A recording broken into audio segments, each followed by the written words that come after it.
Hello, I'm Menoth John. and I'd like to welcome you. First of all, let me take just a moment to thank you for allowing me back into your homes. If this is your first time with us, let me extend a personal invitation for you to drag out your miniatures and paint along with us each week. Let's go over to the canvas here and let's get started. I believe, every day's a good day when you paint. I believe, it'll bring a lot of good thoughts to your heart. I believe, every day's a good day when you paint. I believe, it'll bring a lot of good thoughts to your heart. Let's build a happy little cloud. Let's build some happy little trees. There are no limits here. You start out by believing here. You can almost paint with anything. All you have to do is practice. There are no limits here. Oh, yeah, ladies and gentlemen, there are no limits because it is Sunday night, and that means that it is time for everyone's favorite excursion into drunken debauchery and applying acrylic paints onto little plastic and metal dudes. It is Painting with Menoth John, and it is an extremely special Painting with Menoth John. Not special short bus kind of special. We're talking about an extremely special. Special. Did I say special?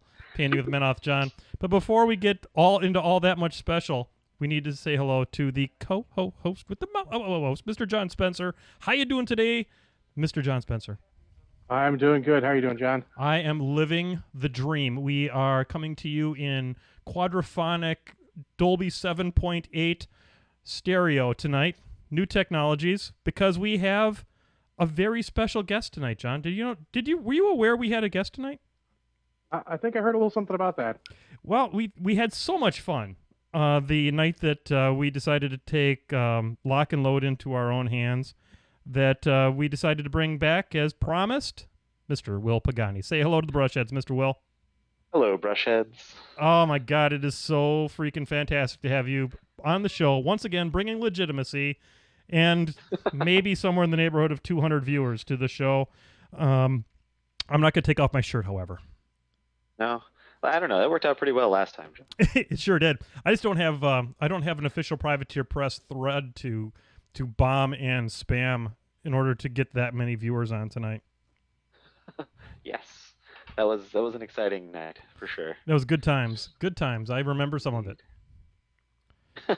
Yes, there was a lot of Kraken consumed that night between the three of us. I really can't do that again in quite that way. I don't think it would work out well for me. So, anyhow, like we said, we promised the Brushheads that Will would be back on the show again, and I want to really thank you legitimately for being here, because you have a lot to say, and we have a very special segment that we're going to call Flippity Bloop with Will. But before we get there, we have a very special announcement. John, are you aware of what I'm about to break loose on the Brushheads? I think so. Epic Brushheads Cindervale. You know him. You love him. Well, ladies, take a step back, because he's engaged. Yes, he is engaged, so please, first off, if you need any grief counseling, I suggest that you contact your local authorities. I suggest emergency rooms, perhaps. Just take a step back there, and remember, folks, suicide, it's not the answer to anything. Keep that in mind. And the more you know, bing. So... All right, so congratulations, Cindervale, on your impending pre-divorce. I want to thank you for being an epic brushhead. You're probably not going to be allowed to listen to the show anymore, just because we're not popular in that I'm still married demographic, even though I have a co-host who's married and a guest who is also married. It works out sometimes. It just might be me. Yep. It could be me. So it's not for everyone. No, it isn't. But maybe it's for you, Cindervale. Who knows? Good luck, and this one's for you. Hey, Ron. Ron. Somebody's gonna have to fill me in on this whole Ron thing. Oh, okay. Well, first off, the important thing to know about Ron is that you have to have a beverage of your favorite variety. I do have some Roaring Dan's rum, and thank God, one of these days it's going to be empty. What are you drinking tonight, Mr. John? I've got some Kraken. Oh, God, I'm so jealous. I ran out of Kraken, and I haven't gotten to the liquor store to get new. Will, what are you drinking with us tonight? At the moment, a Diet Coke, but I feel like that's going to have to change. Yeah, you got to do something about that. We'll vamp for you while you find some alcohol at some point here. But what it boils down to is, in case you haven't heard the origin story, maybe this will be the last time I tell the origin story. Is that back in the day of Lost Hemisphere Radio, we were reviewing all of the Mark II books, and we got to doing the Retribution one, and we were both rather taken by that bald-headed roarcaster, Mr. Ron. And we were talking about it and saying his name, and pretty soon the word Ron started to lose any meaning, and we decided, well, what if we turned it into a drinking game? So that every time that you say the word Ron, you'd have to drink. And, of course, you'd hear Ron, then you go, hey, Ron, and it just sort of, then I started showing. Spiral out of control. Yeah, kind of like our show with Lock and Load. But I started showing up to conventions and stuff, and I'd hear Ron getting yelled from across the room, and I was like, this may have traction. So when I moved on from Lost Hemisphere Radio, I took Ron with me. So it's kind of just become a salute. So for all the Brushheads, we're gonna do a double Ron tonight. So hey, Ron. Ron. That Roaring Dan's is no cracking, let me tell you what. Such high praise. It's double the cost and half the fun. I tell you, it's a bad value proposition. It's like drinking sandpaper. Oof. Oof da. Anyway. God. I'll pass on that. Yeah, I'm not. I gave a fifth of this stuff to Kevin Clark, and he still talks to me. He must be a good friend. Yeah. He's solid. So he's doing a Kickstarter coming up here right quick. Should go up after Gen Con. I believe it's the Skid Marks Kickstarter is going to happen. And he may or may not be wearing a Painting with Menoth John t-shirt in the video for it. Oh, that is beautiful. That is so perfect. Man, I'm going to tell you what, I'm going to take him out to dinner when I get back up to Seattle next time. I'll tell you what. Anyhow, we got the marriage thing out of the way, and but we did have another very important thing this week, John. How did you play any games this week? I did. I got a game of McBain versus Mosar in. Oh, fantastic. That's fantastic stuff. I may have witnessed that game. You did, and I saw part of your game as well. Woohoo! Yes, ladies and gentlemen, the mystery is over. He can confirm that Menoth John is actually a person, and I can confirm that John Spencer is a person as well, because we have finally met. I know, it was great. I felt like running across the room and just like hugging him. And what ended up happening was I opened up the door to the game store, and all of a sudden, like this chorus of Menoth John, which my ego just can't get enough of. It wasn't really a chorus. It was more of just Bowie, who is quite loud when he gets excited. Well, it sounded like a chorus to me, and I really wish you'd stop killing my buzz. Oh, sorry. It was the chorus. Everyone was. Yes. Even people that had never heard of me were yelling out my name spontaneously. Anyway, so we finally got together. It turns out that Mr. Spencer lives about 1 hour from one of the roasting plants that I support.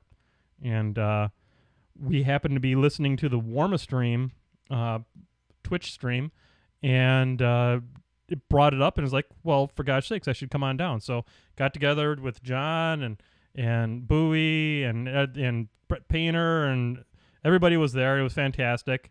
And got to play a game where I got to kill Epic Resnick. It's not hard. I threw an axe at him twice with Epic Madrak, and he fell over dead. Yeah, that sounds about right. Yep. So that being said, he's beautiful to look at. I just... Oh, yeah. I may or may not ever own him. And by never, I mean, it is not going to happen. So... I mean, I feel like, John, you may eventually buy him just to paint. Maybe. It is a really sweet model. It's beautiful, but I mean, I just can't... Battle engines are a lot of work. It's true. And Yeah. I got an entire faction of trolls to paint, and I need to get on that. Speaking of which, tonight I'll be working on assembling Dozer and Smeg. As soon as I figure out what I did with his base. I guess I'll have to get up and go get a large base. But anyway, so yeah, it was super fun. Got a chance to meet the gang there at the Hobby Bunker, and I can see I got to see the back room where the rest of the hobby bunker used to be. Yeah, And unfortunately, it's not anymore. man, that may change back. You could have had the Mayhem Cup at that thing. At the peak, yeah, but where summer it's really hard to cool all that area. Makes sense. So Makes sense. They're making some financial decisions. It'll work out. Yep, sounds great. But everyone was super cool to me, and I appreciate it. And next time I'm out to New York, I'm not sure when that's going to be, but I'll for sure see you again, buddy. Absolutely. Okay. Also want to there are a lot of announcements today. We'll eventually get around to painting or doing something here. But I wanted to mention that Dexter from the Krug, the sister podcast to Painting with Menoth John, took fourth at the Intergalactic Tournament for the Infinities. So congratulations to Dexter. Went across the pond to Spain, to Corvus Belli, which looked a little bit like the company was run out of a basically Skid Row. It looked a lot like early Games Workshop, to be honest. Man, I'm going to tell you what, that place looked like scary. It looked like there could have been a murder in front of that place. But so he took fourth, and congratulations. So, speaking of intergalactics and internationals, see, that's a segue, Will. That's the sign of a professional podcast when they can segue like that. I like it. I'll have to learn something. Yeah, because you've never podcasted before. Never before. You were at the International in Seattle for the Dota 2. I was, yes. Excellent. It was absolutely amazing.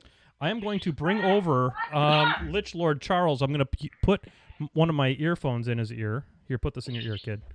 And he wants to listen because I have an 8-year-old Dota 2 fanatic. Excellent. Excellent. And so tell me a little bit about the International. How did you end up going to that and all that kind of good stuff? Well, we ended up going because we got invited by a friend of ours who works at Valve, and he's a great guy. We taught him how to play War Machine. Well, we didn't teach him how to play, but we helped him out with War Machine a lot, some of the people from Houston. Mm-hmm. And as kind of a thank you, he invited us to the International. We got to go into the hotels for the preliminary group stages and kind of meet a lot of the players, meet a lot of the casters, just hang out with them. It was really awesome. We played a lot of Love Letter. Nice. We played some Avalon, watched the games, of course. Absolutely amazing to be able to sit there and just like watch it live as it's happening right next to you. Absolutely incredible for the group stages. And then when we made it to the key arena for the main event, like being in the arena with 10,000 people that all love the same game that you do and have so much money on the line and so much pressure on these players and just watch them perform beautifully was incredible. Absolutely incredible. Now, the purse was somewhere in the neighborhood of 10 million. Is that correct? It was slightly under 11 million. Slightly under 11 million. 800K.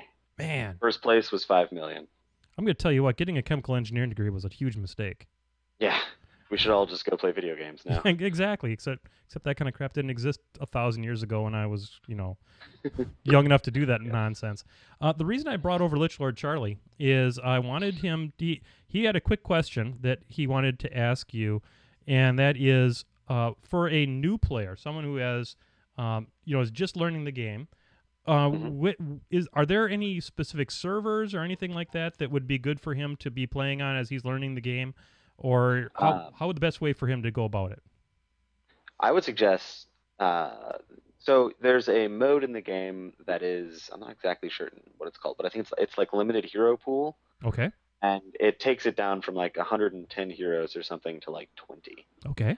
And I would highly suggest playing in that mode because it really limits what you need to know so that you can, and I think that's very important because the game is not nearly as much about what you're doing with your hero than what's going on in the game. Okay. So if you limit the hero pool so much, you can kind of focus more on the game itself and not so much on what you're trying to do with your hero. Makes sense. And that also applies to War Machine as well. Like when you're starting off playing War Machine, you don't want to jump around between a bunch of armies and a bunch of warcasters. You want to play the same one constantly. And that will let you sort of put the army aside and learn about the game itself. Well, that's some really great advice because, Charlie here is also, I don't know if you can see him or not, but he's there he is. Charlie is also learning to play Hordes as well, and he's playing a lot of Trolls. So that's some good advice. You listen to Will, Charlie, because this man knows how to play War Machine way better than your father does. So Yeah, exactly. Well, that means I'm a blind cow in a grass field can play War Machine better than I can. So, yeah, Brett Painter, that's right. That means you're worse than I am. So there you go. Anyway, so thank you very much on that one. Well, I'm gonna send Charlie along here so we can continue on with the show. But thank you very much for answering his question. No problem. Want to say thank you, Mr. Will? Thank you. There you go. You're very welcome. All right. So now we're back to the show. Okay, so I think that's actually a pretty good segue to get onto kind of the reason we're doing this here, and that is to give the Brushheads optimal opportunity to ask you some questions about this game. And I'm going to, right up to now, I've allowed the Brushheads to gaze upon my beautiful countenance, something like that, incontinence. And I'm going to switch it over here to the assembly cam, as I'm going to call it tonight. And I'm going to chime in a little bit, but I know that many of the viewers are here to listen to what you have to say. In the meantime, John, why don't you kick it off with a little flippity bloop? I'm going to go get a large base so I can actually start working on Dozer and Smig. Sure. I'll start off with the ones just for you, Will. We got Declan Lowry asks, how many games of War Machines and Hordes do you play a week? I actually don't play too much anymore, but when I was in my prime playing for tournaments and stuff, 5 or more a week was pretty average. That's Like pretty legit. five minimum. I was usually playing probably 8 or 10. Sweet. Well, Nowadays, actually, I get to play 1, maybe 2. I'm right there with you right now. I got another one from Declan. He actually posted a convergence list he wanted you to take a quick gander at. I've got it listed here. It's Iron Mother, a corollary, double assimilator, full reductors with the enumerator, 2 of those, reciprocators plus enumerator, attunement servitors, and double Enigma foundries. Well, I mean, as you may know, I'm not the biggest fan of Iron Mother. And I don't know, the list is okay. I think you are playing a lot of points, and 6 points exactly on the unit attachments. That could just be a whole nother unit of reductors if you wanted it. True. So that might be better than those 3 enumerators just right off the bat. And what do the enumerators do again?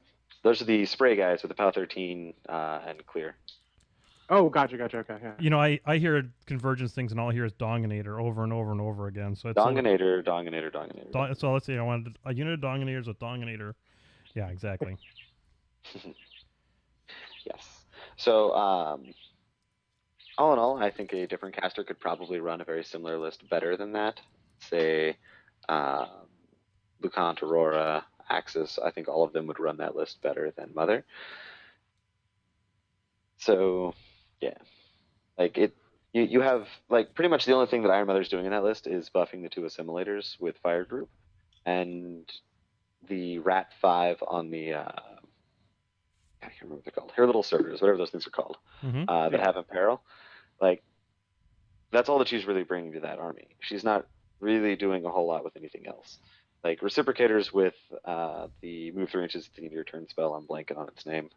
Tactical Supremacy is okay, but I don't know. I want more than that out of my Warcaster. And you brought so much infantry clearing because you have double assimilator and then 20 reductors at the moment, maybe 30 if you're going really crazy. Wow. You're going to massacre everything that has infantry in it. And he lists it, I'm looking at the Facebook post right now, as a Codor or Crix drop.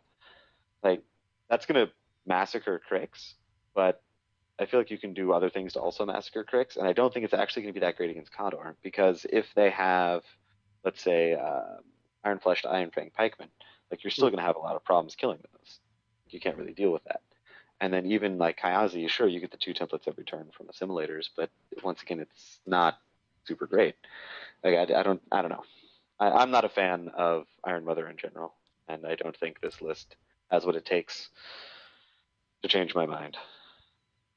Boom. Fair enough. That's what that really is why we're here. You have strong opinions, and you're not afraid to share them, which is what we love about you, man. Woo! Yeah, I mean, and that's just it, John. That is my opinion. Obviously everyone on the internet loves Iron Mother. I don't see it. I don't like it. I don't play it. I'm not a fan. Cool. So that's me. Awesome. Cheers. All right. Flippity friggin' blue. Yep. Another one for just Will is from Cliff Hughes, who asks, ribs or brisket? Ooh. Oh, brisket. Brisket. We're in Texas. Ribs are not a Texas barbecue thing. Like they're here and they're good, but the brisket is where it's at. Man, I love a brisket. Holy So good. cow. If you have ever been to Houston, or if you're ever in Houston, you get the chance to go to Good Company Barbecue. It is the best brisket I've ever had. I'm pretty sure that I need to get to Houston because between you and Chili and Chris Ross, I owe that city a visit. Well, whenever you want, Sean, you let me know. All right, man. We'll get a room for you. Awesome sauce.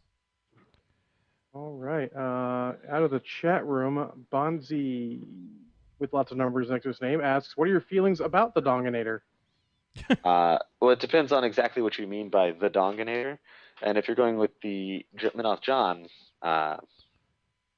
Donginator, that is the inverter, and I love that guy. I hated him originally, but after getting to play some games with him, I think he's really strong with Lucant. I love him with Axis. He's okay. He's got chain weapon, right?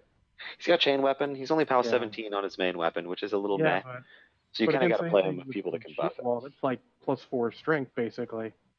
Yeah. So And those guys are coming out in droves now. They are, and you're getting a lot of jacks and stuff with shields. So the chain weapon is certainly becoming a much better rule. And then, of course, he's got the Donginator, which is the Donginator. He is aptly named for. There are my two favorite interactions with him are the counter dong, which is when you play Axis and you charge someone and hit them with the Donginator. Which is probably the greatest single thing that Mike Winters has ever come up with. You've been counter-donged. The Watcher Dong from Lucant is also quite incredible. So I love him with both of those casters, and I think he's reasonable as Syntherian. I probably wouldn't take him with Mother or Aurora. And then to answer the second part of the question, if you were talking about the Jason Flanzer dongers, which are obstructors, I find very little use for them. Which are the obstructors? The small base shield wall guys that all are like carrying around flaily dildo dongs. So, because when they made this faction, they certainly thought about all of these things. Well, I mean, clearly, DC's got a sense of humor about them, and clearly it shows. Somebody in chat actually just mentioned cock blocking, and that's what we call reciprocators at Asgard, is the cock blockers, which are like the medium base shield wall guys. So, yes. Honest to sweet Lord baby Jesus. I think the world can be damn glad I don't play this faction, because my battle reports would border on X-rated, I'm afraid. So whenever I talk strat with Convergence with Flanzer, we're always like, all right, so I've got a Donginator, and then 2 units of mini dongers and 1 unit of cock blockers. And like anyone that's listening to me on the phone is just like, what the hell is that guy talking about? Oh. That's hilarious. It's great. Oh, all right. Well, let's see. Somebody posted a big question. I'm not sure if it's quite up your alley, but it's Scorn. Oh. Yep. It's Snarky DB says the Scorn community seems to be in the same place that Signar was pre-Stormwall release. Yep. I believe that community is correct in thinking that Scorn is a cut below most of the other factions on competitiveness of the current meta. And as someone who's experienced all the factions, what do you think is powerful right now that Scorn players might not be bringing to the table? This is a great question. That is a great question. Super serious. It is, and that's fine. It doesn't have any dongs in it, so that's a plus. I think the Scorn community has a little bit of the like Charlie Brown Thad walk going on right now. Mm-hmm. And not to call him out, but I think Trevor has a lot to do with that. Mm-hmm. Because and he and I talked a lot at Texas Gamescom when he was down here about like what you could do in Scorn to kind of shake it up a little bit. And we came up with a couple good things, and let me see if I can remember those. I've slept at least twice since then, so it might be difficult. But okay, so just straight up, I love Morgul too. Everyone says that he's like the worst caster in the game, and I love that guy. And I love Blood Runners, and I love Blood Runner Master Tormentors, and all these things that Scorn players hate. So I think that I don't think they're necessarily in the same place that Signar was pre-Stormwall. Like I think Signar just was actually a bad faction. Mm-hmm. I think they're like where Minoth was before the shooting meta happened. Yep. Like that makes people sense. just haven't quite realized the power in the faction yet, and haven't explored enough to figure it out. And I'm not saying that it's going to be as good as Minoth is now, because Minoth is obviously very, very strong. But I think there are things in that faction that have not been utilized, and I think that's where the people need to go. And I think it involves things like Bloodrunner Master Tormentors, Bloodrunners in general. I think are much better than people give credit. And I think people need to break out of the shell of I need to play Titans, I need to play these things to do well. Yeah, I can't even remember the last time that I seen a Master Tormentor on the table. Yeah, like those guys are amazing. I remember back in the day when I would see them occasionally, I was just scared to death of them. Well, Thresher Anatomical Precision with a high mat is solid. Sounds good. And then I call it bullshit, but that works. yeah, like it's great. And then with Bloodrunners, the unit, like they go up to like what, mat 9 with the veteran leader, I think it's called. Like those guys just murder infantry. So if you can take 2 units of Bloodrunners and 2 of the solos and just kill every infantry model on the board, now your Titans can get down to business and kill everything else. Like, I don't know. Yeah, and I'm sure people are going to be like, well, that doesn't work, Will. I'm like, well, fine. I don't play Scorn right now. Go figure it out yourself. Yeah, try it out. I'm just helping you out here. Stop sticking with the same old, which I think is, in my view, is sort of Scorn's problem. It's all same old, same old. Try something new. Go outside the box. That's At right. the very least, exactly. they'll have no idea what it does, so you have an advantage. There you go. Correct. Well, and I firmly believe in what you just said. Like, I think a lot of people get stuck in the box and don't go to explore the things that are new and different in armies. And doing that, like, I know how to play against pretty much all of the standard lists of War Machine. So when I see a new one, I'm like, oh boy, here we go. Yeah, exactly. Like, what do I do against this? And I kind of got to wait for a second and be like, okay, cool. This is what this is trying to do. How can I deal with that? Yep. So it puts me out of my comfort zone immediately, because I don't know what it is. And sometimes it's just like, this is a new player and there's not actually anything there. And then I'm like, oh, okay, fine. And then other times it's like a really good list and it really surprises me. So I think that's great. Yeah, I think that's, one of the things that I really was looking forward to having you on for this part of the show is that, Will, you've demonstrated over the years your ability to take different models and different strategies to use those models in different directions than anyone else is doing, and I think that's a real testament to your success. I mean, you take things and you are such a fundamentally strong player that you're able to exploit the full design space that thing was created with in the first place. Well, thank you. And you're not afraid to try stuff out that you think is bad and then change your opinion if necessary, which I respect a great deal. Yep. I am definitely strong opinioned, but I will also admit when I am wrong. Yeah, and you're cute as a bug's ear. We can't leave that alone. Thanks, buddy. All right. So what's the next one? Well, we should get a little silly after something quite so heavy as that. That was a great question, though. Totally great question. Yeah. Lazy Hobo asks, "What do you do to remove super glue from fingers?" Me personally, or is that in general? We'll start in general. But if you have a certain strategy that is uniquely the Pagani way, we'd love to hear it. I think it might be the Texas way, is to take out your pocket knife and just scrape it off, which sometimes results in blood. I think my way is to wait. Eventually it falls off.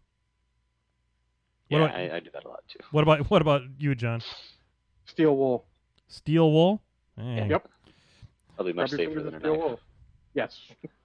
Have a pocket knife too, just in case, but steel wool works. So I've got all the easy parts of Dozer and Smig together now, and now I've got to figure out how to get this damn pig on here. And that model is so sweet. Oh my god, it's a dream to put together too.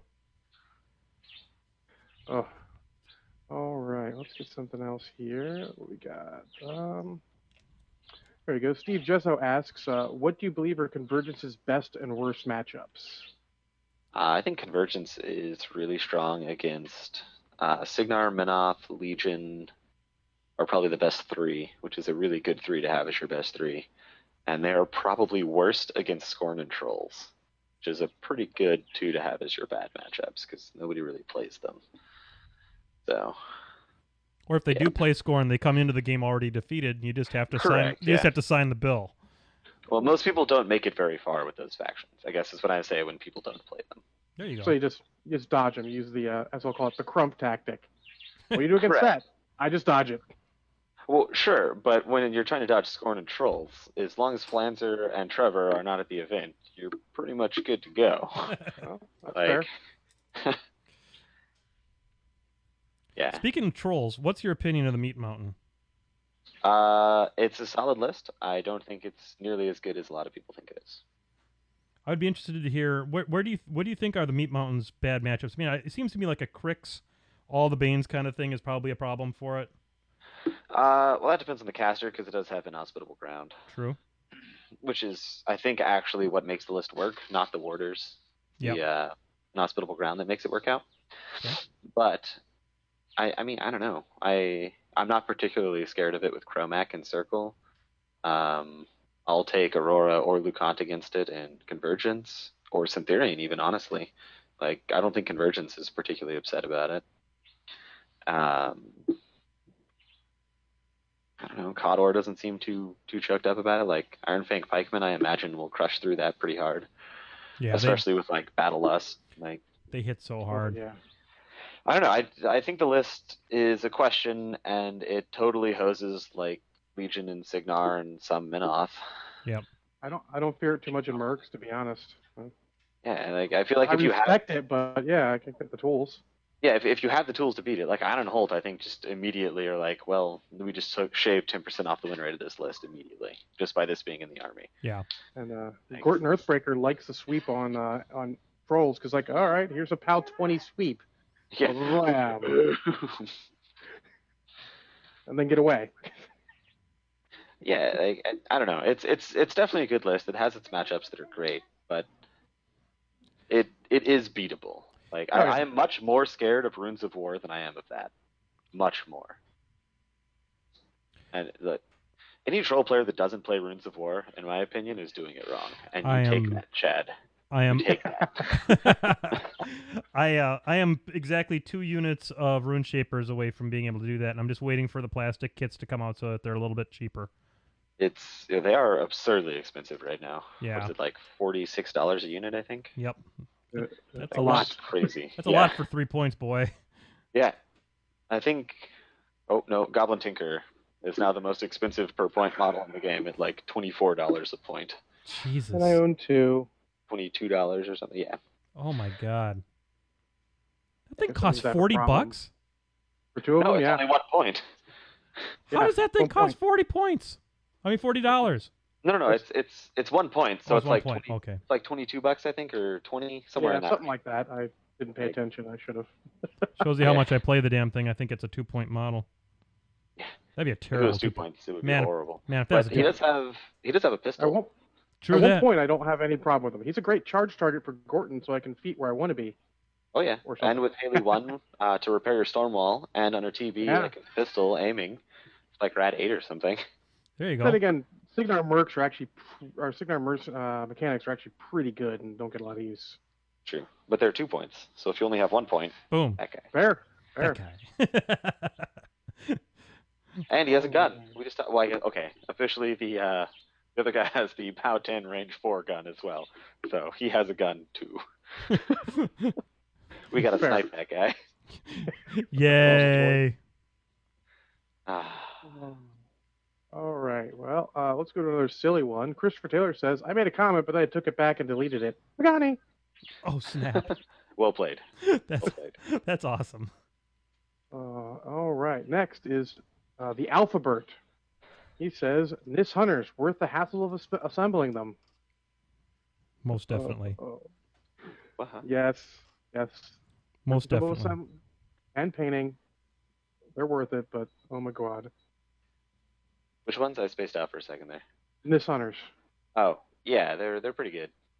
I don't They're know pretty why amazing. people actually play them in Circle, but they do, and that's weird. But pretty much every other faction is very psyched about it. I sure like them. I played them. You know, you put Murdoch on them, and all of a sudden you've got going to ground. They're just annoying as crap, and assault and all kinds of stuff.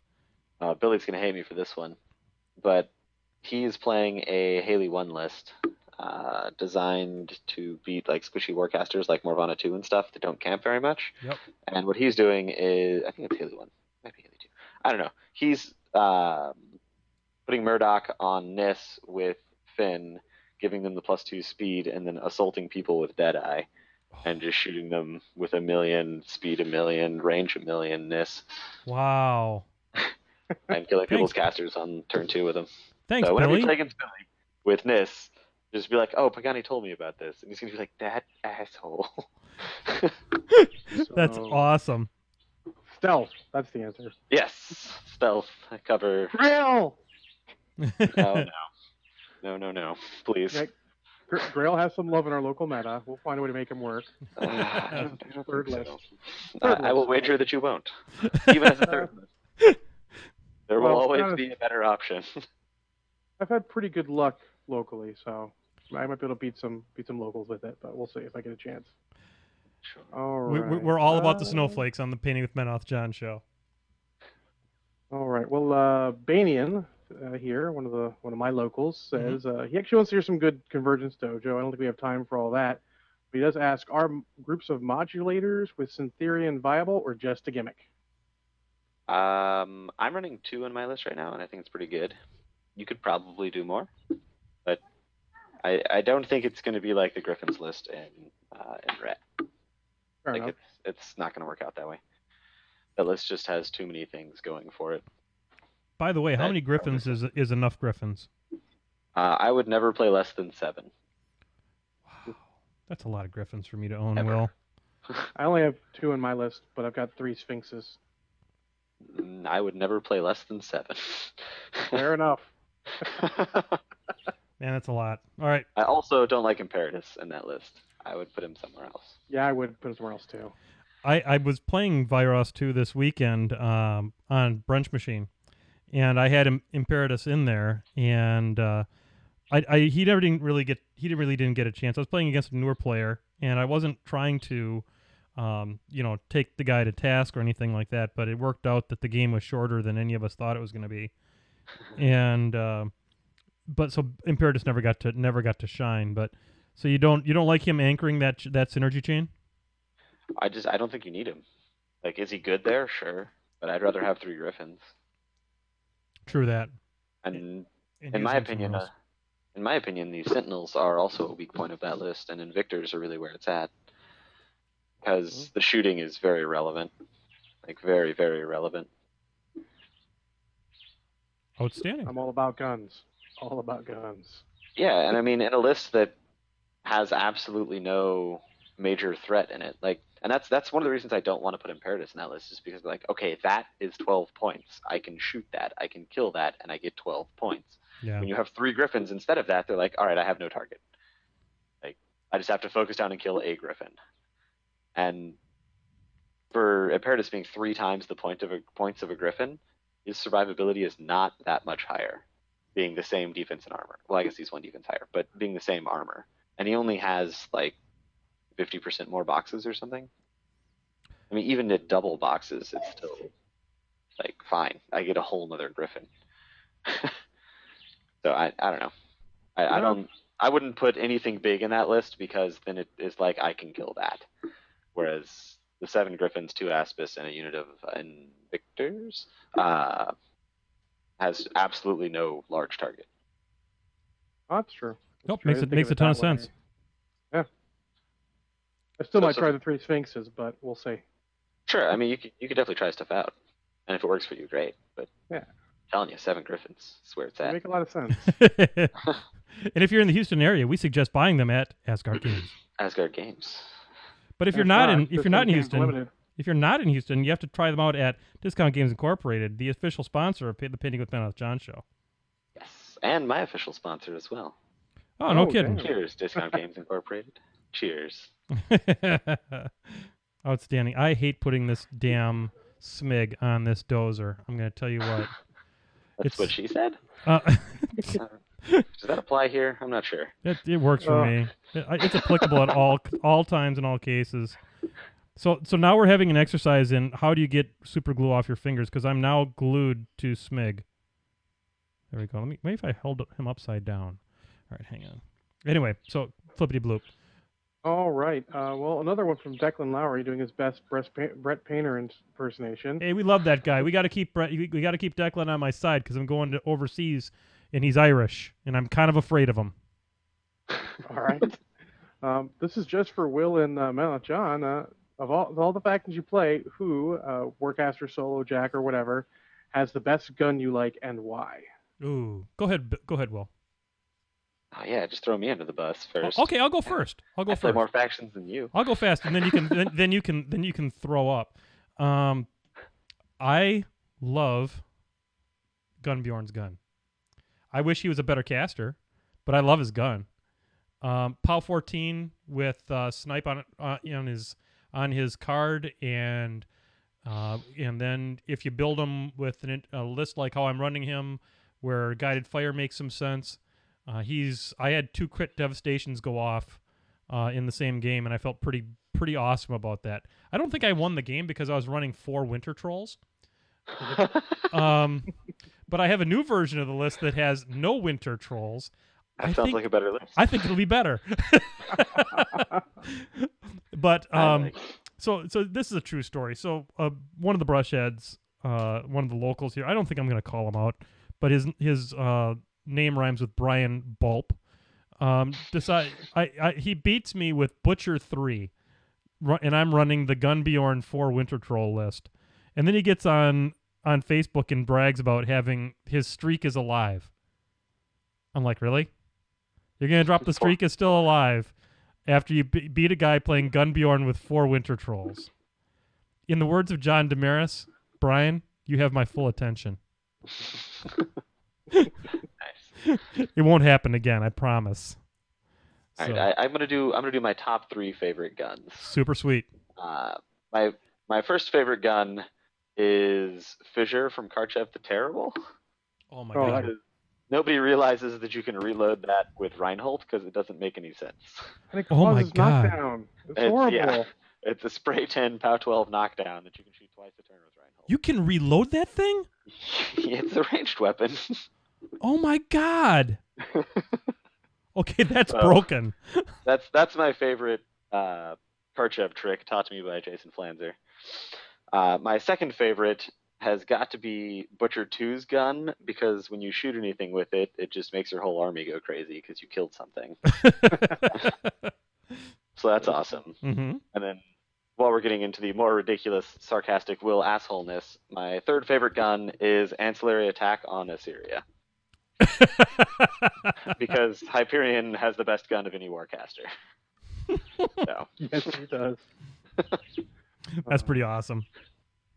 And I assume he didn't ask me because he knows my answer would be probably Mad Hammer. Yeah. Oh, of course, yeah.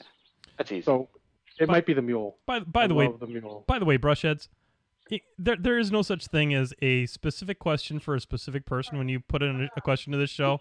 There are right now a guest and 2 hosts. We're all going to answer all the questions, because the more people that answer questions, the more things we get to talk about, which means we have more filler for the show, and we're all about that. So there you go. All right. Well, I'm going to go to this horrible, horrible trolling one from Bonzi, lots of numbers next to his name, from the chat room. Mm-hmm. Only because I love the Brushheads. If you were making a Pagani chili PwMJ Larson sandwich, who would be the bread, peanut butter, and jelly? Oh boy. Well, chili has to be the jelly, Oh, he's all the jelly, right. because he is. I'm jelly of him. for sure. I think JVM Alright. is so smooth, he has to be the peanut butter. Oh. Oh, damn. Which I leaves like me and that. Jay to be the bread. Well, he lives in Idaho, so it's entirely possible. That's true. That's true. It's hard not to be white bread when you're living in Idaho. Oh, Dum yes. dum. Yes. Although in all reality, the white bread would be Trevor Christensen. But, Oh, no. Oh, That's just this is genetic. getting awkward. We might have to eject. Oh God, don't eject. I haven't had enough to drink for anybody to eject from this podcast. Oh, I meant from the question, not from the Okay. podcast. Oh, okay. Look, if you make me eject from the podcast, you've reached a new level, and you should be proud. It's a badge of Just honor. impressive. Yeah. I just want to remind the Brushheads that Gen Con is coming up. And Will, you're not going to be at Gen Con, are you? I am not. I'm going to let the Brushheads put 2 and 2 together on that one.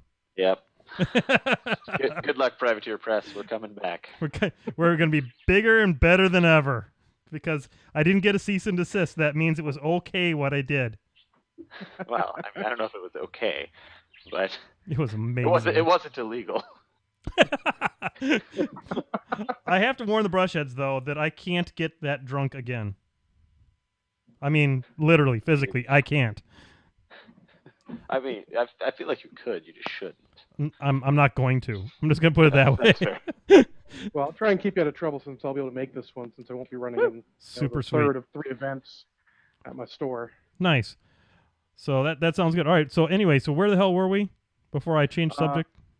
The next one I'm going to do, yeah, the sandwich. The sandwich is solved. I have to agree with that. I don't think there's any other way to answer that one. I liked it.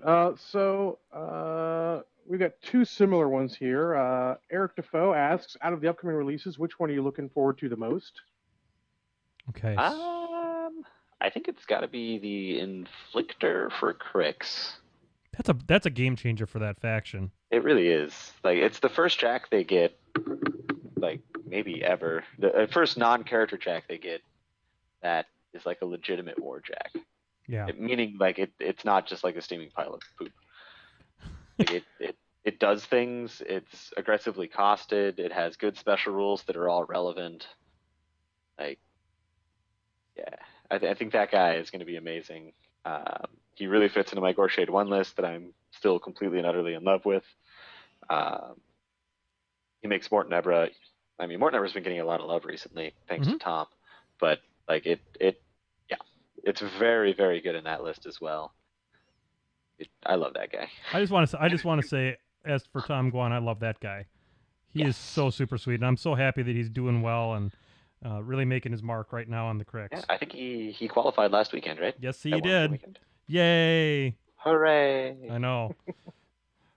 That's nothing but good for the game when that guy gets in there, because he's such a good fella and he's good for the game. I remember the first time we ever met Tom Guan. Yeah? Like, me, Maddie K, Chili, and Tom all went out to dinner. And Maddie K was like, Tom, you just keep not talking and we'll make you famous. And he just nodded his head. Like, all right, here it goes. And now everybody knows who Tom Guan is, and no one has ever heard him talk. You know, honestly, I mean, I've met him and hung out with him a little bit. He is a quiet individual. There's no 2 ways about it. He is. He's a great guy. Yeah, he is. All right, John, what do you think? What upcoming release are you looking forward to the most? Man, well, I'm looking forward to Berica coming out, because he's kind of out, but he's not out. You know what I mean? Yeah, fair enough. And you know, I've been talking to Hick and stuff like that about some Berica tech, and I think he's a lot better caster than what people are saying he's going to be. For sure. I'm so not paying attention to any of the shit that was in Vengeance that hasn't been released. Like the Inditer, I'm not all that excited about. Great, another Speed 4 Jack. Thanks for all that. Yeah. Thanks for the Speed 4 Jack with no ranged weapon or melee or reach. I mean, he's got some sweet stuff around, you know, being spell warded and having that small bubble of, you know, don't know magic and things like that, but it's only 5 inches, and I don't know. So I find it very hard. I doubt I'm going to own one, to be honest. I am looking forward to seeing what the second caster for Trolls is going to be, because that's always fun.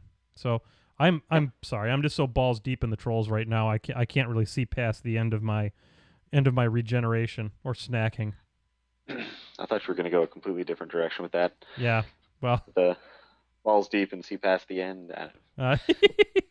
And I'm looking forward to Cephalix actually getting released, so I can actually try some of that out as a total different change of pace from Mercenaries. Kinda. Do you, Ugh. do you know who's looking for? Cephalix is the saddest faction. They're pretty sweet. Yeah, sure. I love them, but I love the, the mercenaries in most games. the problem with them is like if you have an offensive spell, Yeah, you're the just gonna kill faction them. doesn't work. Yeah.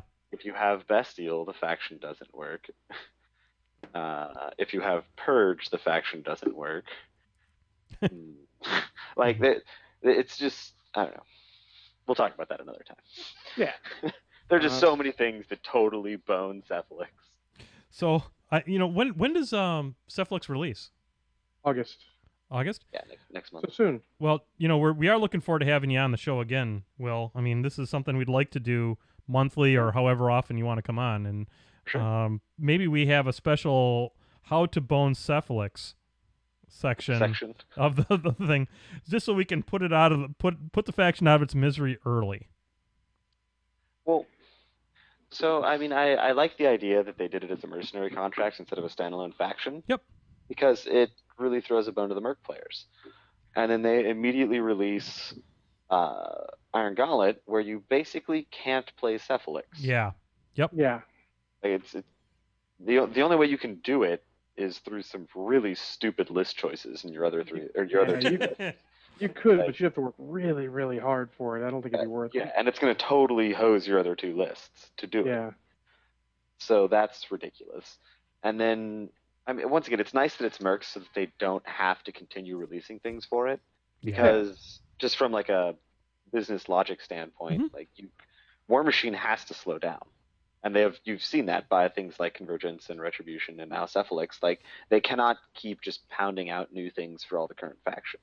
Nope. True. Or like it just gets out of control. You start invalidating things, and that's something they don't want to do. But I just wish they would have had more mercs available for the Cephalix contract, so it's not like a whole other army and one little unit of mercs. Well, see, I'm also kind of okay with that because like they wanted to create something very new and very different that forces customers to buy models. Like that's the idea behind that for sure. Oh yeah. And I don't say that in any negative way. Like a lot of people say that stuff about Games Workshop, like, well, they're just doing this so you buy models. Like, well, duh, they're a company trying to make money. That's why they. Yeah. That is the point of Games Workshop, is to get you to buy things. So yes, you are correct. That is what they did.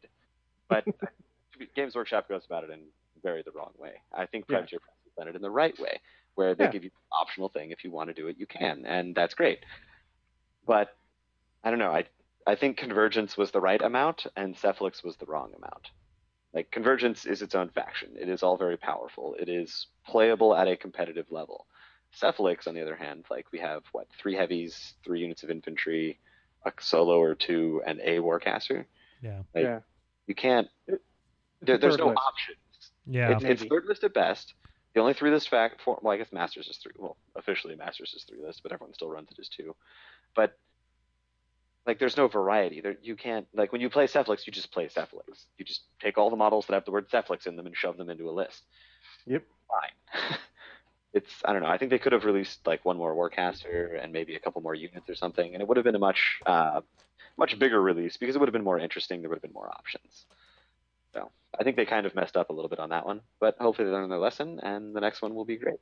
They seem to have a good track record of when they goof things up a little bit, they try things differently.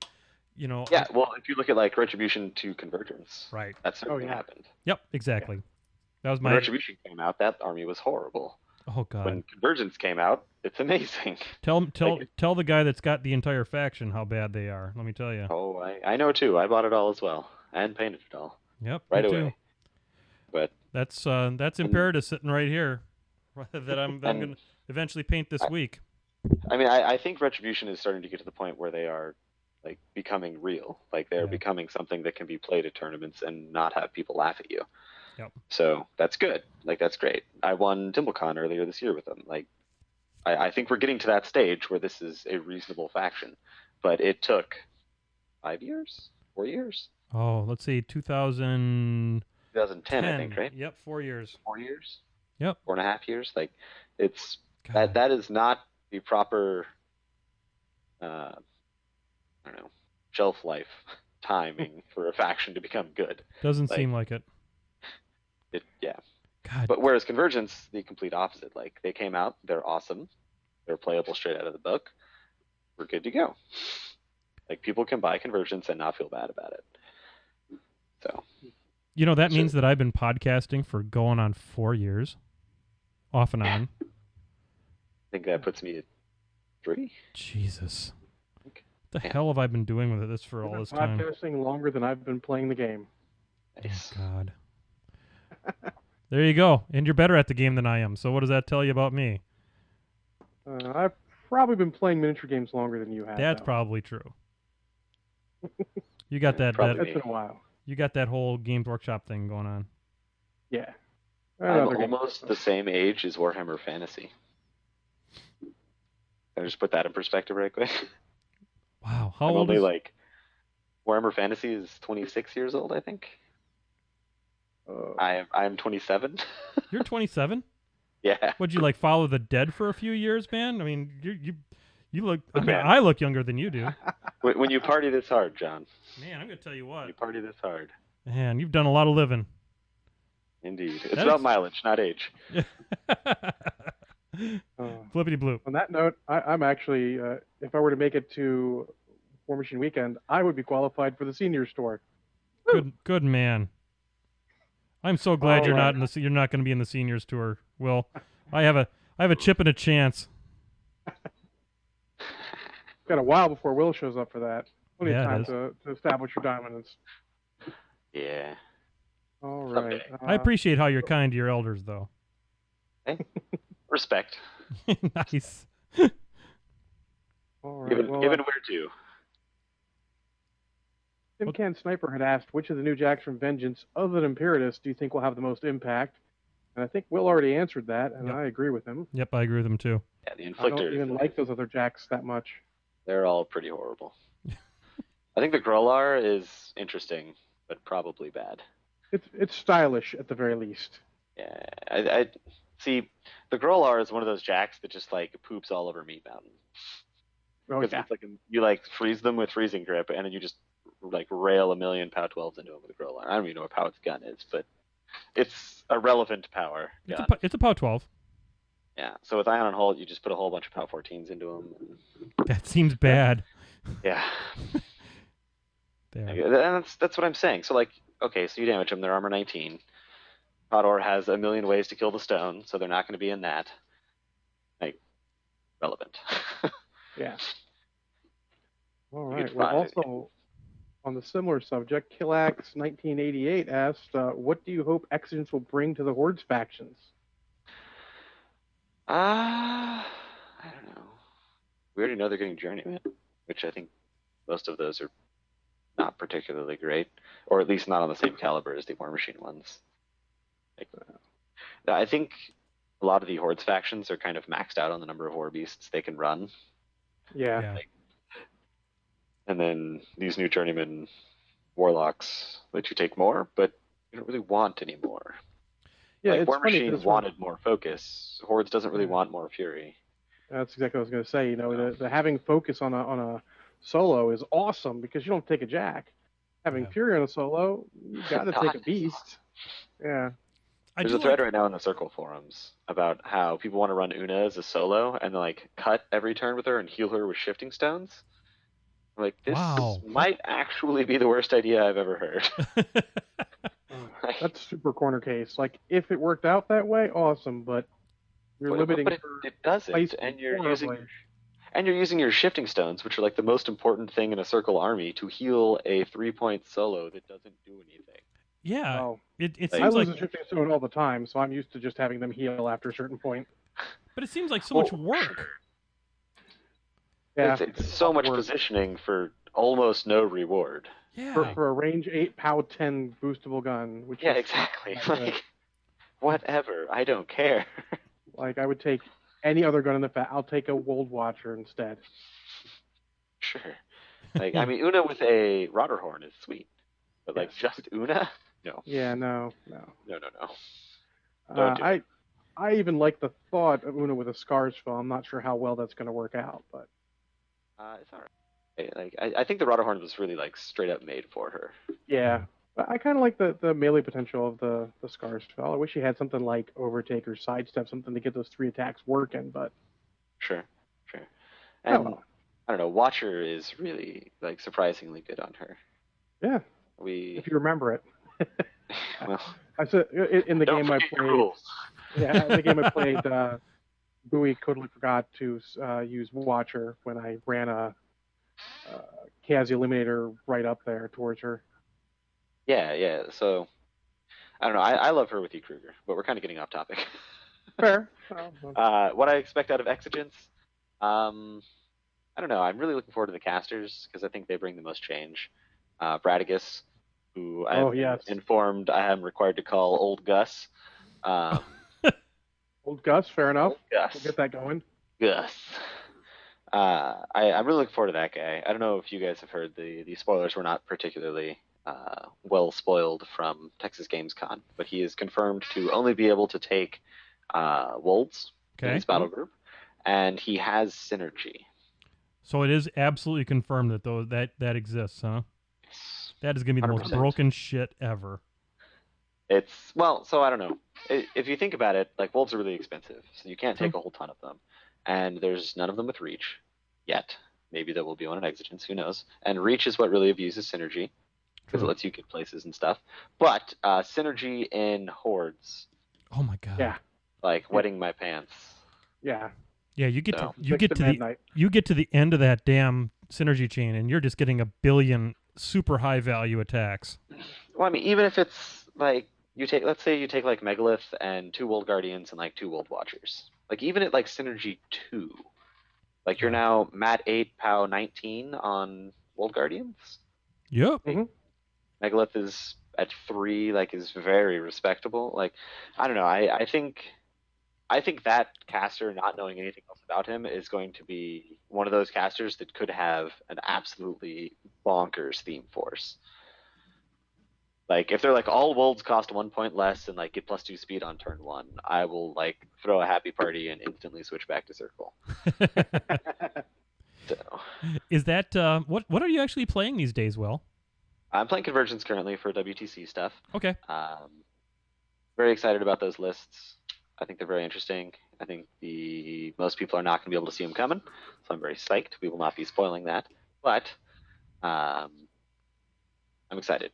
I'm very excited for Convergence at WTC. Cool. And then who knows what I'll play War Machine Weekend. Cool. After last year, anything is possible. I'm so excited for War Machine Weekend. I am absolutely bonkers nuts for War Machine Weekend to get here because I have my own room this year, and I'm very excited about that. Yes, yeah. Having your own room at cons, or not, maybe not even your own room, but like a room with one other person, Yeah. like one person per bed in the room, is the best. Yeah. Like, it's certainly not the cheapest, but it really lets you sleep, and you get to enjoy yourself a whole lot more. The awesome part about it is that if in all actuality, the Starbucks coffee company is paying for my hotel because I did it all on frequent flyers, on Nice. frequent stayers, I should say. With it's a Hilton property, so I happen to stay predominantly at Hilton's. So yeehaw! Awesome. I gotta figure out what the hell to paint this Imperatus with because I got his base coat down this green. I just had to see what I'm gonna do with it from here, and I'm a little scared to start right now because I don't want to F it up because he's really beautiful and the base coat's beautiful and I don't want to screw it up. So Looks pretty good. yeah, flippity bloop. All right. Back to what looks like some trolling for 2 of us and semi-serious for 1 of us. Okay. Bonzi, lots of numbers next to his name from the chat room. Are you ready to admit that Connie B is good? I'm still not ready to admit this. Because to admit it would mean that it's true. John, what do you think? No. You know what? I don't have enough experience with Connie B. I've played her a couple of times, and I'm not skilled enough with her to render a great opinion. But I will say that she's not who I reach for when I make a Merc list. I reach for Osram, and I usually reach for Osram. Nice. I mean, so, and I get into this argument with Prieur a lot, and the most recent time has been over Resnick 2. And he's like, well, Resnick 2 has all this really good stuff. I'm like, that's fine. Is he better than any of your current tournament lists? Yeah. And is Constance Blaze the worst caster in the game? No. Is she better than the other Signar or Merc tournament lists? No. Oh, God, no. That's my argument. Like, and that is my entire argument. And like, I'm done after that. Like, why would I Drop the mic? if it's not better than the other lists? And the answer might be because I like it, and that's fine. But that is not why I will play it. Well, my answer is why would I play it is because I was challenged to do so. Yeah, exactly. So I'm still playing her, and she has game. I think maybe the pirate boat might be the best way to go with her. I mean, like full-on pirate boat, though my current dude swarm's pretty good, but I haven't really faced too many lists that were super good against them. So she's okay. Sure. Yeah, I'll give you okay. Yeah, I don't. Like, She's better than I thought after the first game. When I made a list specifically for her, she definitely took off a little better. it's a cool model. Like, What's that? It's a cool model. I have one painted. I haven't Love the model. I haven't even painted her. I just have entirely too many painted models, John. Maybe you should have a show painting with Will Pagani. No, mine will be past tense. Painted with Will Pagani. Oh snap! Like, Dang. I see what you did there. it's insane. And on the Connie B challenge sort of note, if anyone wants to chime in on the ATC challenge to control what I play at the ATC next year, I'll leave that open for another week or so to figure out what faction I'm going to play in. Conversions. I'll put that under other. I don't actually have convergence available. It's Ret, Mercs, or Circle / whatever I start. Conversions. I said I theoretically It's whatever you could, start. know. Like, Yeah. fine. They only have like 6 models. You just buy a bunch of those 6 and it'll be fine. I don't have to do that. I can actually borrow them from 2 local players who aren't probably going to play them for anything. well, there you serious. go. There you go. Sounds like you have conversions. I don't know if I play them. I know they really, really don't interest me. But I might give them a chance. We'll see. If I get enough votes, which is unlikely because mercenaries are running away with it pretty much. Are they still running away with it even though I said Ret? Well, you said mercenaries and Rets, so you sort of just evened out. I take away the Merc one because I don't want you to have to play something you've been playing right along. I want you to have fun. Then it's something like 10 to 7 to 5 Mercs, other Ret. Other is outrunning Ret. That's awesome. Which is surprising. I thought a lot of people would force me to play Ret. I might actually play them a little bit just as a palate cleanser anyways, but there you go. I actually like Ret a lot. I do too, Much better than the Signar I got rid of for him. Much better. Cool. All right. Let's see. Here's a good one that you've sort of already answered, John, but we can make it official. Scott Hebel II asks, are we going to see some epic Resnick in the future of Brunch Machine? No. Exactly. And Absolutely not. Not unless somebody gives me one and paints it and sends it to me. Oh, God. There's your challenge, Brushheads. Please don't do that. But Please don't do yeah. that. Maybe Save if some... all of you get together and fund, everyone gives like $1 together and does it, then maybe. But No. Don't do that. No, don't do that, guys. Save your money. Save that money Yeah. and buy Painting with Menoth John shot glasses. There you go. Seriously. And then Snarky DB asks, speaking of Res 2, do you guys think what in general is necessary to make Battle Engine casters competitive? I don't know. Defense 20. Wow, 20, huh? That would certainly help. The Fury mechanic doesn't suck either. Correct. But it like I don't know. I have very little hope for Xerxes. Oh, I've heard he's terrible. That's what I've heard in the rumors as well, but the rumors can sometimes be very, very wrong. So yeah, what looks terrible might just be waiting for someone to play it right. But yeah, I don't have a lot of hope for Battle Engines. I hope I don't get a mercenary one for me to have to buy and play because someone will make me want to play it. Like the main problem with Battle Engine casters isn't even so much like that they're on a huge base and you can always see them. It's the spacing required to maneuver around the table. Yeah. Is really the issue. Like you just have to spread out your army so much just so that your caster can walk around that it's a huge problem. Yeah, it's hard to concentrate force at that point. Now, if like let's say if Assyria was on a battle engine, had all the same stats, had a little better defensive stats, like was maybe I don't know, like a 15-18 or something, or 15-16, like different defensive stats, but those rules, that would have been a reasonable caster, I think. Yeah. I was thinking like Gorton with a little extra defense would be, and focus would be like the kind of guy who could do it. He's got to be able Yeah, to take some punches. I mean, you don't even necessarily need to be able to take some punches. You just need to not randomly die to 2 Stormwall shots. Yeah. Good lord. Yeah. Like if LeConte was a battle engine base, maybe. Yeah. That makes sense with all the shield guards and whatnot he's got available to him. So like, if something like that occurred, then sure. But I think they keep trying. Like, I think they make interesting casters like Resnick 2, where they're kind of like fun and quirky, but they're not really like, we want this to be tournament amazing.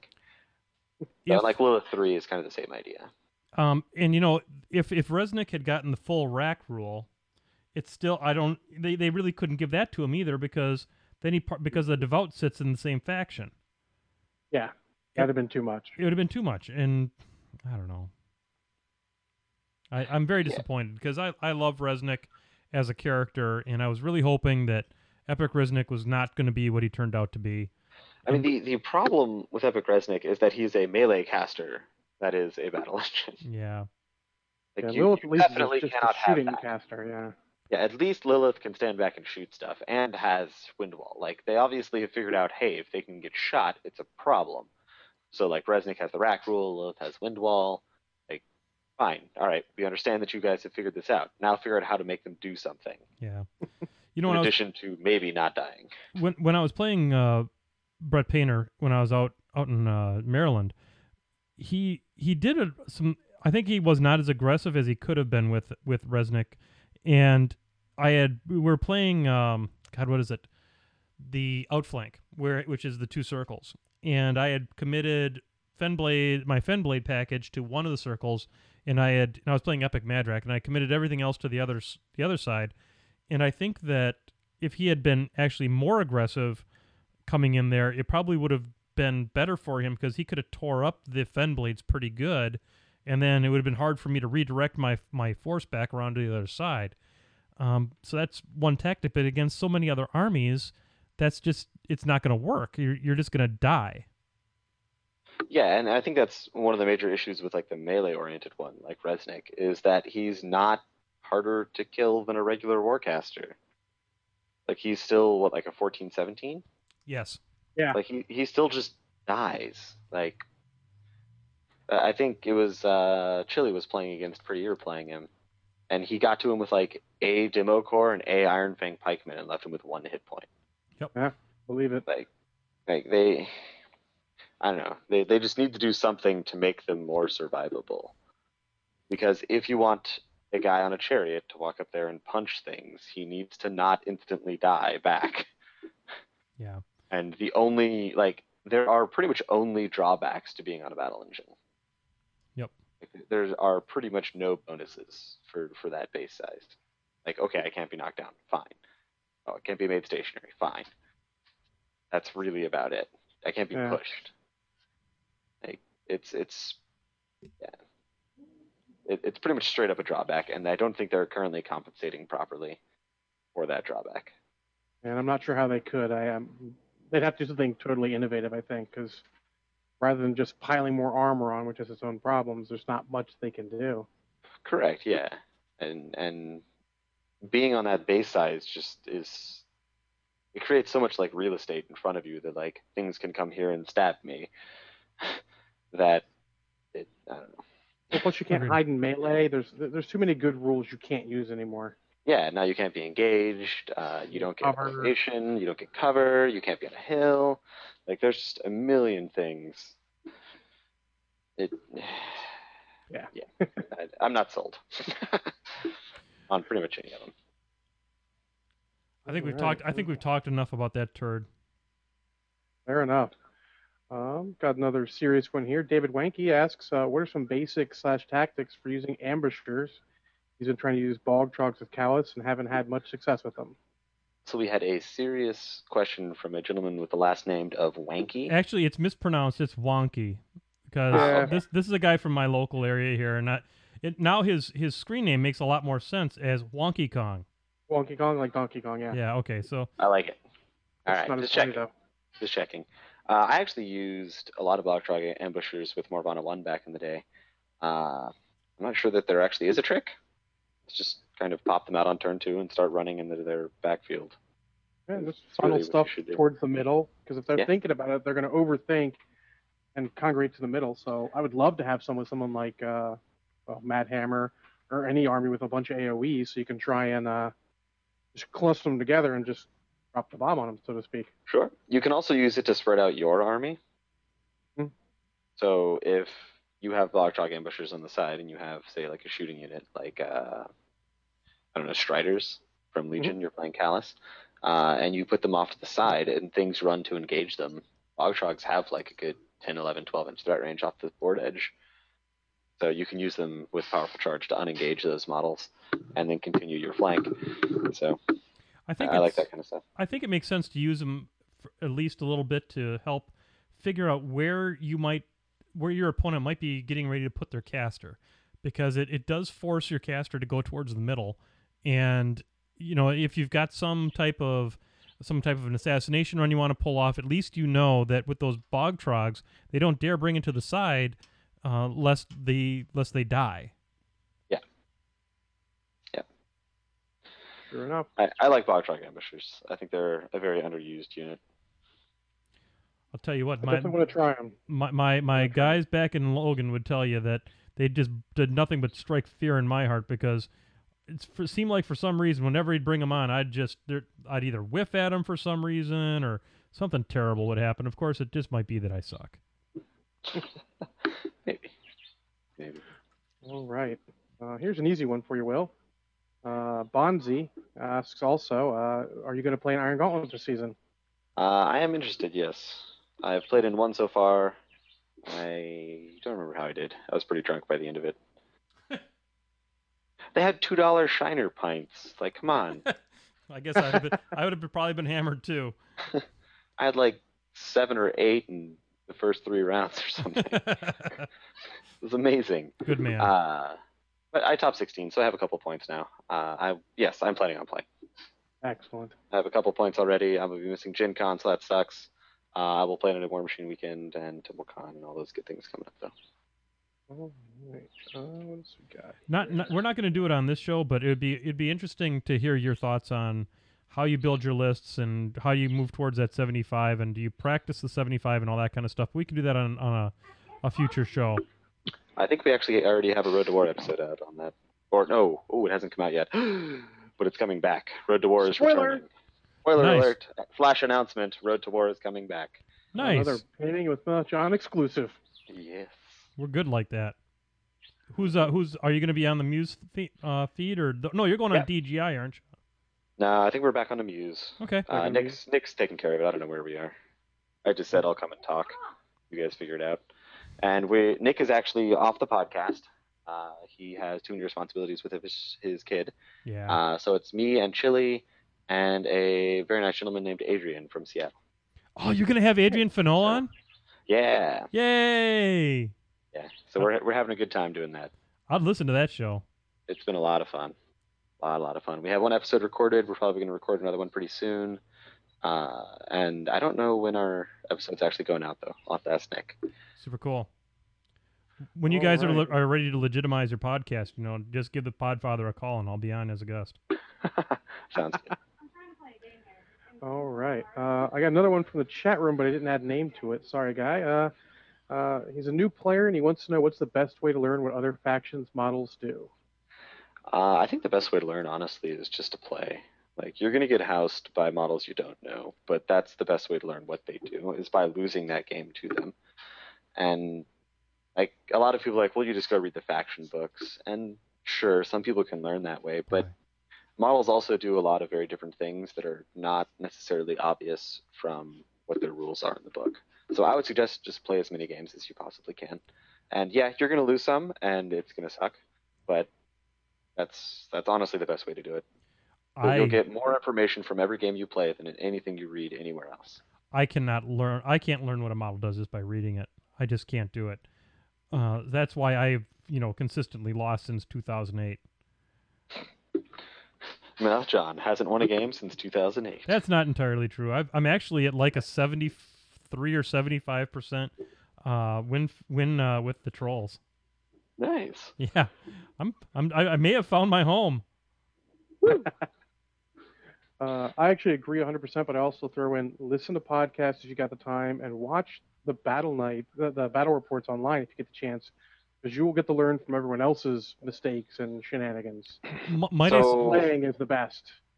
As far as the battle reports online thing goes, I think that very heavily depends on who is playing. True, but you get to see stuff. You do definitely get to see things, but if you can get the higher caliber player battle reports or the like the tournament battle reports like Matty K used to have, which I don't know, I'm going to talk to him about getting those put back on YouTube because there's no reason to take those down. Like those are the games where you can really learn a lot very quickly. Or you could watch Brunch Machine with Menoth John, where it's at least worth watching a guy drink a cup of coffee. It's at least worth that. I've actually found I've just learned a little bit of something. You see different stuff. It's playing is the best. Listening to some of the good players' podcasts and give their thoughts on why they do stuff and why stuff happens is really good. And then watching the battle reports is sort of the third, but can still help if you've got the time to put in it. Mm-hmm. Sweet. All right, let's see here. Good Lord, another one from Bonzi. Okay, why don't we make this the last of the flippity bloops, and then we'll switch over to the media, and then we'll save some more of these for the next time that we have Will on. Yeah, I think this is the last really good one for him, and I'll skip his trolling one because he's trolled us enough. Yeah.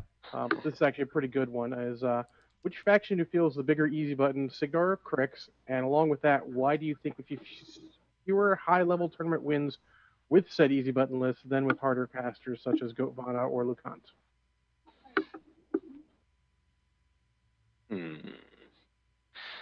I don't know. I think Crix gets a bad rap for being an easy button faction because I think so many people fall into the easy button lists. I think the same goes for Signar, that the people have lists that are very straightforward and very simple that perform reasonably well. But I think that both of those factions, when you play them at a higher level, like you choose to play more complicated lists, can go much farther beyond the easy button push.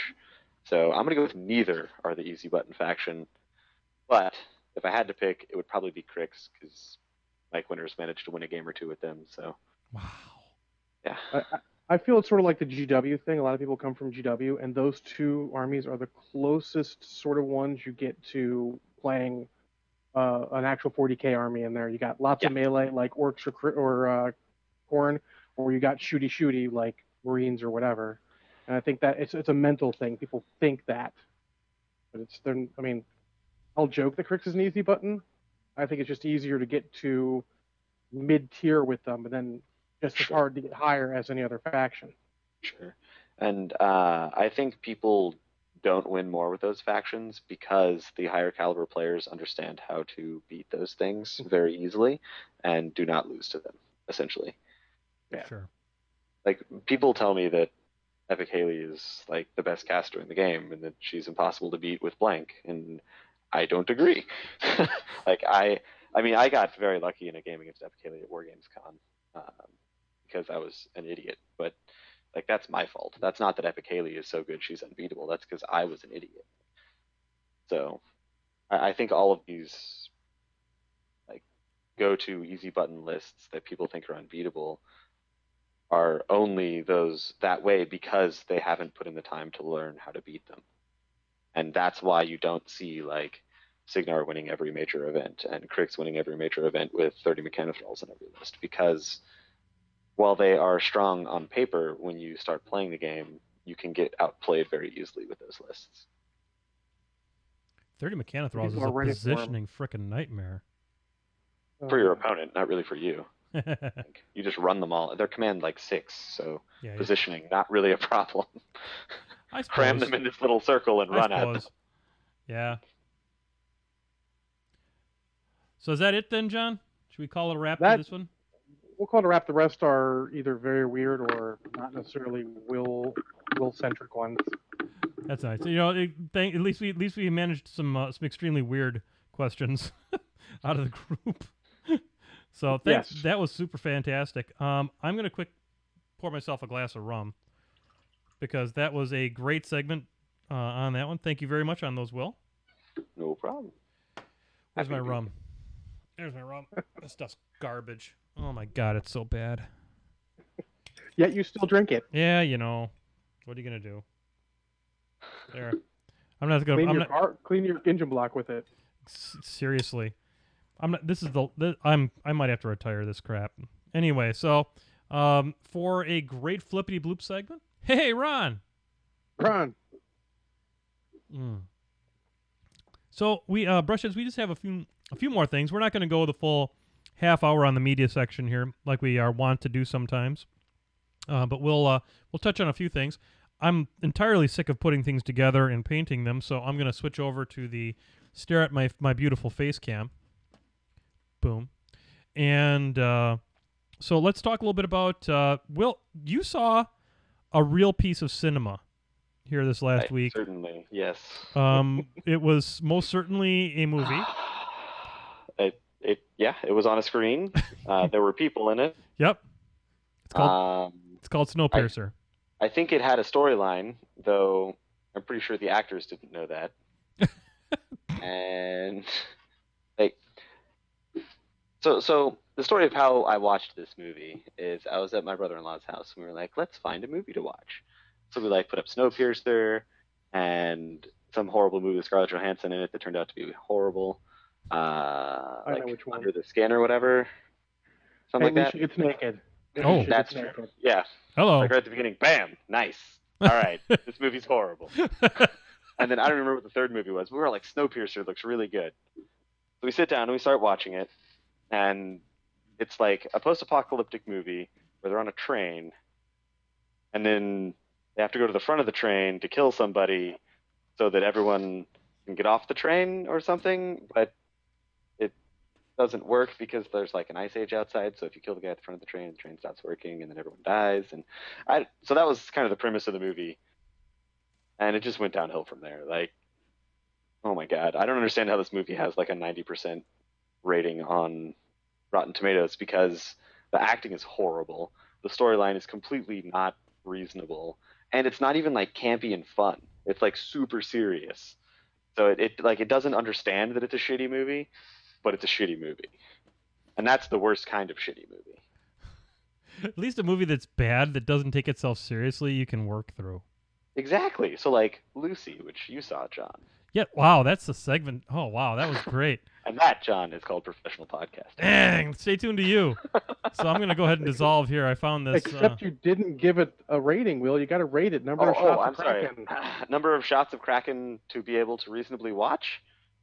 Yes. Or yes. What is our rating? Oh, the whole bottle? Wow. I would not suggest anyone see that movie. Or actually, no, I want you to see that movie because of how horrible it is. And then go and thumbs down the shit out of it on Rotten Tomatoes, because it's the worst. It seems like it's one of those pretentious critics-like movie, because I've actually heard good reviews of it, and the other one, Under the Skin, too. But those are Under the Skin is just an art film. Yeah. That's fine. If that's I was going into that movie because the description of it is an alien comes in and explores the sexuality of humanity. I'm oh, it's got ScarJo in it and sex. I'm in. And then it was what is happening? This is weird. And I don't know. It just was not what I was expecting. If you like that kind of movie, I'm sure it's great. My wife loved it. My wife loved it. So somebody liked it. But pretty much no one that I have talked to yet that has seen Snowpiercer, besides my brother, has liked Snowpiercer. Fair enough. I'm going to tell you what, anyone who's watching the stream while I'm trying to bring up a picture or something from Snowpiercer, there you go. Must think I'm absolutely drunk, because I am just not succeeding at the speed of light over here. It's actually amusing, though. It's somewhat amusing. All right, so now we're going to stop talking about Snowpiercer, because it's a five shot of Kraken, or the entire bottle. Whatever your worst rating is, that's that movie was so bad it reminded me of Battlefield Earth. Oh my god. To be honest, our worst rating was 10 out of 5 shots of Kraken, and that was for Blubberella, but I don't think it's quite that bad. Oh god. Yeah, so like here that map that you have up right now, John, and it's a little delayed for the stream here. That's like the map of where the train goes. Like what who would build this train? This is stupid.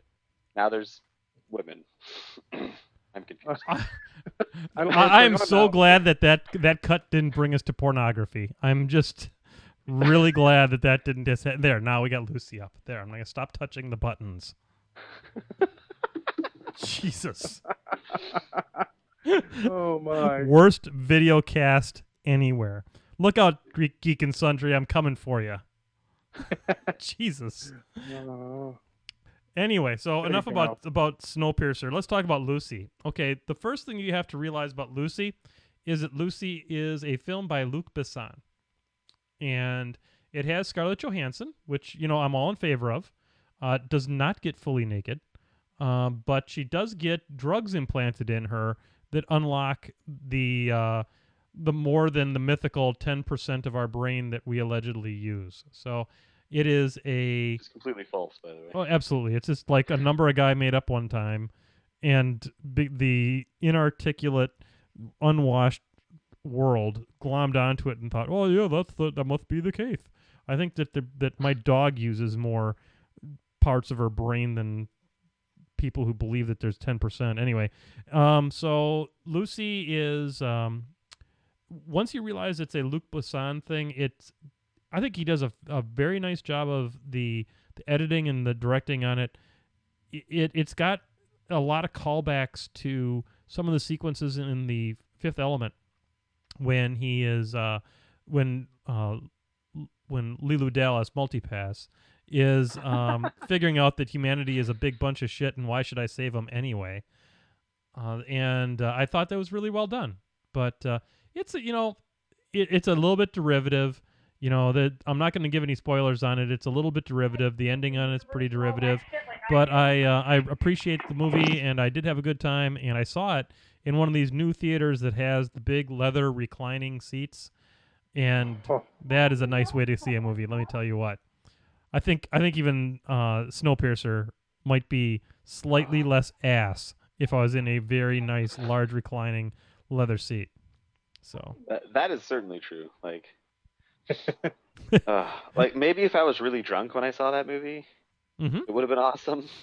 But I am really not sure. So John, how many shots of Kraken for Lucy? I'm going to give Lucy 2 shots of Kraken. 2 shots, okay. 2 shots My of wife Kraken. said that she'd give it 0 shots of Kraken because she saw it with her buddy today. Yep. But it was sort of their thing, It was one of those movies that resonated with them. So. Yep. So now you're seeing the screen do awesome things because now we're going to talk about Escape from New York.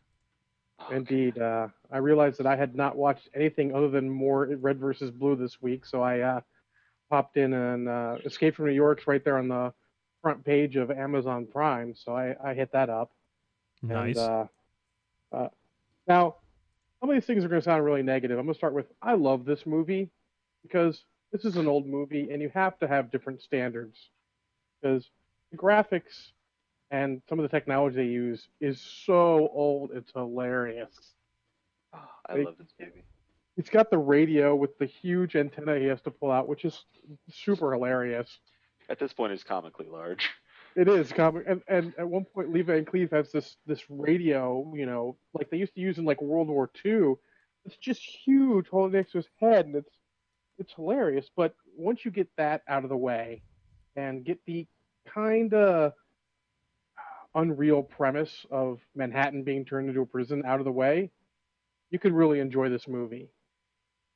It's, no one's going to say it's, the pinnacle of cinema or anything, but it's a good time. It's got some fun B-movie style action. It's got one of the greatest movie anti-heroes ever, Snake Plissken. And it's got Adrienne Barbeau, which I've put up on the screen right now.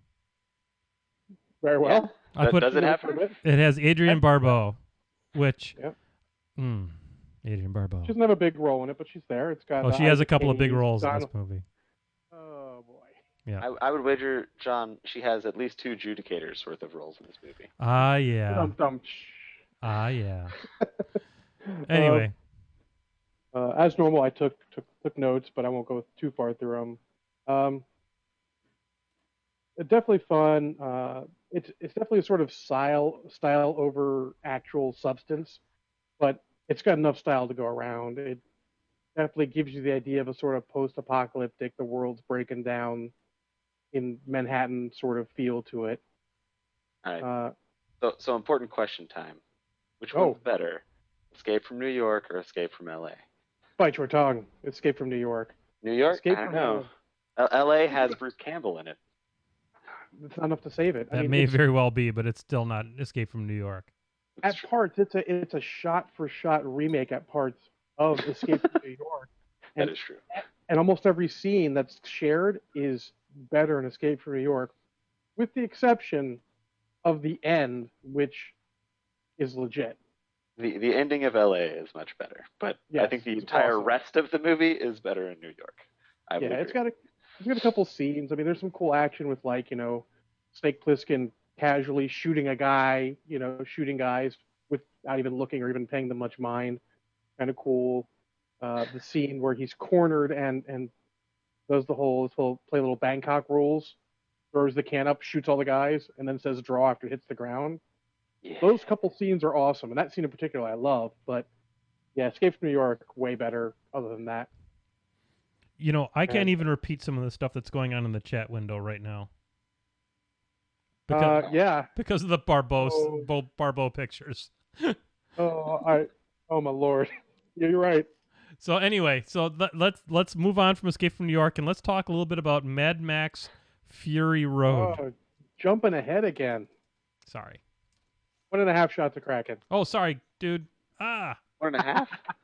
1.5. I feel like that would just make the movie better. It would. That's the point. How much do you have to drink to make the movie awesome? Oh God. You can watch it. I watched it with no alcohol. It's a little slow at points. A little bit of Kraken. Speed it up. A little bit of the, like I said, a lot of it you've got to get past the older style of doing stuff.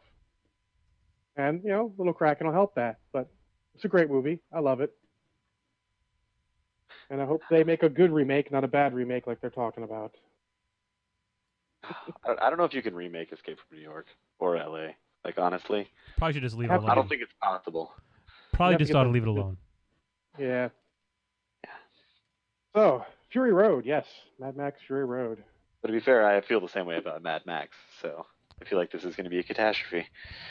Yeah, the trailer didn't sell me on it, which, I mean, I'm in because it's Mad Max, but I watched the trailer and I'm like, I hope it's like they're showing like just parts from like the first third of the movie, which one of my podcasts went on about. They shouldn't show anything from the last half of a movie at all, just the first bits, nothing from the last half.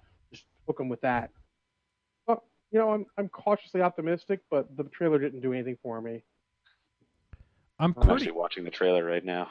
I'm I I'm, haven't pre- actually seen this. I'm pretty sure the picture I just put up has nothing to do with Mad Max Fury Road, even though it was from a Google image search. This looks like Mila Jovovich, and I don't believe that's Yeah, that's Mila Jovovich. That's from Resident Evil 3. I don't remember what the subtitle of that is. yeah, but it's Mila Jovovich, so I think I'll just zoom in on her. Fair enough. So Very relevant. yep, there we go. The trailer's interesting. Like I said, cautious optimistic. It does make me want to revisit the Road Warrior and Thunderdome. Of course, I wanted to revisit Thunderdome because I saw like the last half of it last week before the show and kind of went to the whole thing again. Definite underrated movie there. I don't know. I'm such Another- a fan of the Road Warrior that No it's doubt. hard for me to get past Road anything Warrior else. is great, but I really love the ending of Thunderdome, where Yeah. Max, the ultimate survivor, does something absolutely and totally selfless for other people. Yeah. I think Max has so much growth overall through that trilogy. It's amazing. It doesn't really hit you until you watch them all in short order to realize how he's changed. It's pretty cool. Yep. Like it. Looking good. So based on the trailer, what would be your intent to watch in Shots of Kraken? Ooh. 2. Yeah, I think it's 2. I just wish people would stop screwing up my childhood. Yeah.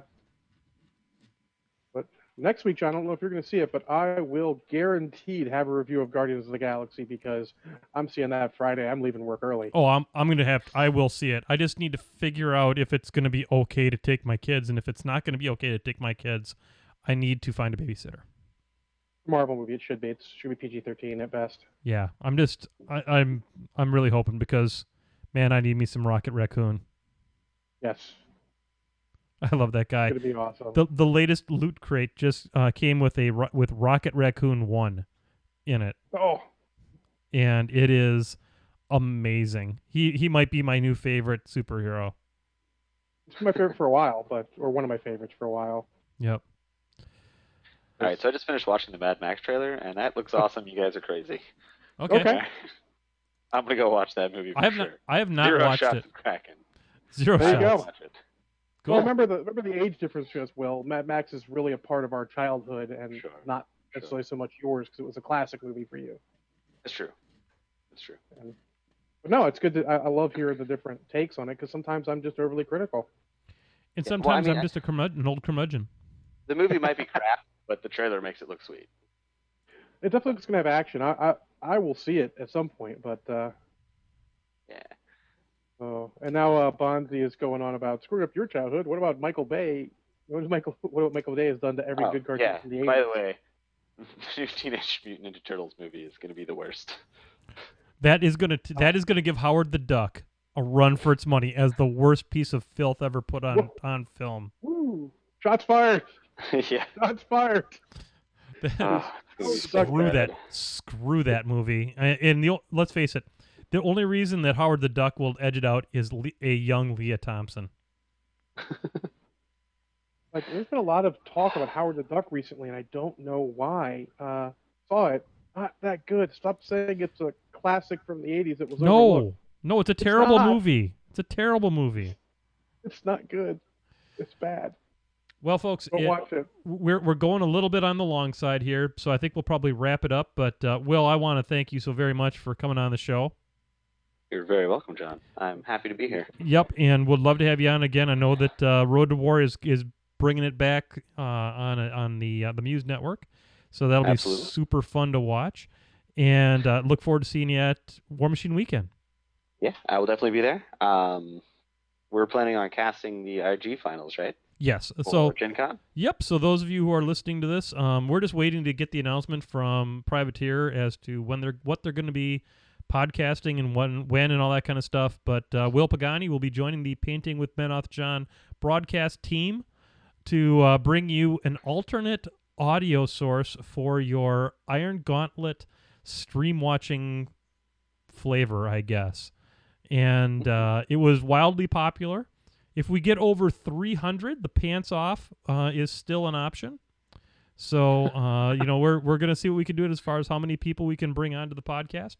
And I'm gonna try and figure out some technology maybe that we can have more than just me sitting in front of the mic to look at. Although, to be honest, the whole reason we're doing this is to hear our voices and not to see me. So, as much as my ego For wishes sure. it was. So, Well, I definitely have a webcam up at the shop, John. sweet. So I'll bring that back and hook that bad boy up. Well, that'd be cool because maybe what we can do then is do it as a Google Hangout, and then people can see our smiling faces on top of that. So, super sweet. All right, Sounds folks. good. All right, folks. On behalf of the co-host, Mr. John Spencer, and of course Mr. Will Pagani, this is Menoth John, and I'd like to thank each and every one of you for joining us this week. And we'll be back same bat time, same bat channel for the Sunday night extravaganza. That's right, Painting with Menoth John. Party time.